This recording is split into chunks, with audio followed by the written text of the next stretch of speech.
આશાબેન પટેલે રાજીનામું આપી દેતા જ કોંગ્રેસમાં સોંપો પડી ગયો છે ત્યારે કોંગ્રેસ છોડીને જઈ શકે છે તેવી ચર્ચામાં રહેલા અલ્પેશ ઠાકોર સાથે અમારા સંવાદદાતાએ સીધી વાત કરી। અલ્પેશ ઠાકોર જોડાઈ ગયા છે, આપણે તેમની સાથે વાત કરીશું। અલ્પેશભાઈ, આશાબેને રાજીનામું આપી દીધું છે, શું કહેશો?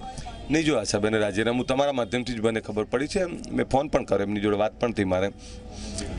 એમણે રાજીનામું આપ્યું છે, આ દુઃખદ બાબત છે। હવે એમનો વ્યક્તિગત કયા કારણસર એમણે રાજીનામું આપ્યું છે એમનું કહેવાનું એવું થાય છે કે સંગઠનમાં એમની અવગણના, પણ એમણે પાર્ટી હાઈકમાન્ડનું ધ્યાન દોર્યું હોત તો કોઈ પણ રસ્તો નીકળો જ।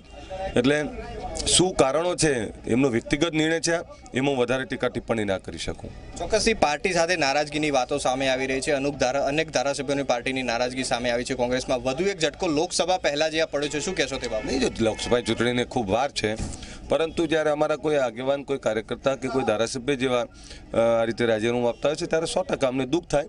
બાકી ચૂંટણી વખતે ચૂંટણીના સમીકરણો અલગ અલગ હોય છે, ચૂંટણી આવે ત્યારે કયા સમીકરણો કઈ રીતે કામ કરી જાય એનું કોઈ નક્કી નથી હોતું, પણ 100% આનાથી અમને દુઃખ તો 100% છે। ચોક્કસથી એક આક્ષેપો થયા છે કે તેમને એક સોદાબાજી કરીને જે છે તે પક્ષ પલટો કરે છે, શું કહેશો તે બાબતે? હું આમાં કોઈ કંઈ ના કહી શકું। આમાં એમના વ્યક્તિગત નિર્ણયો છે, એ વ્યક્તિગત નિર્ણયોમાં કેટલું તથ્ય છે, એમના કારણોમાં કેટલું તથ્ય છે, આક્ષેપોમાં, એ તો એ પોતે જવાબ આપી શકે।